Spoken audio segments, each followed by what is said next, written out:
My name is Michael George, and I'm glad to be able to share some of the results from our study examining the impact of the COVID-19 pandemic on patients with common autoimmune rheumatic conditions.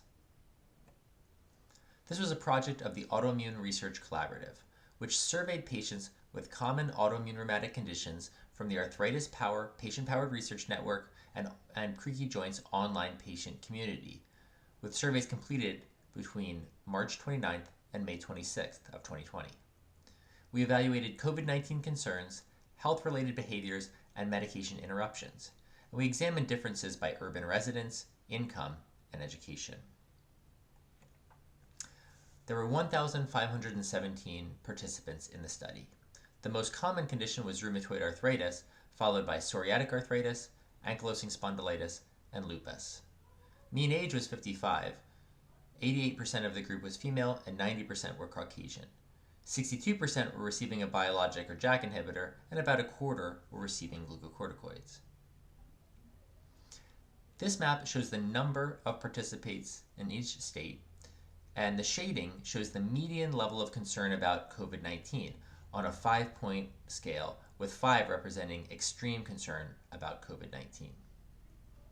As you can see from the shading, in states with at least 5 participants, the median concern was a 4 or 5 in all states represented, with very similar levels of concern across the United States.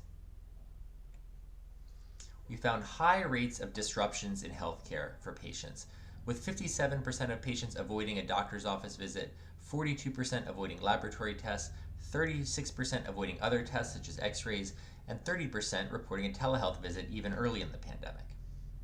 We did find greater avoidance of office visits and tests and greater telehealth use in urban compared to rural areas. Medication interruptions were of particular interest. Among patients who reported no respiratory illness and no diagnosis of COVID-19, still 15% of patients reported stopping one of their disease-modifying drugs. And the majority of the time, 79% of the time here in orange, this was without the recommendation of a physician. There were more frequent interruptions in patients using a biologic or JAK inhibitor, those with lower education, and those with lower or higher or median household income based on zip code. There was a higher rate of medication interruptions among patients with respiratory illness or COVID-19 diagnosis as expected, with more of these recommended by a physician. We found that avoiding office visits or having telehealth available had an important impact on medication interruptions.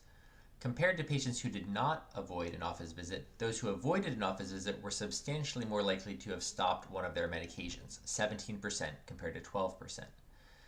And the highest rates of medication interruption were among patients who reported that telehealth was not available, with 25% of these patients stopping a medication compared to 13% who said that telehealth was available. In conclusion, patients with common autoimmune rheumatic conditions frequently avoided office visits and laboratory testing. Medication interruptions occurred commonly, usually without the advice of a physician, and was more common in patients with lower socioeconomic status.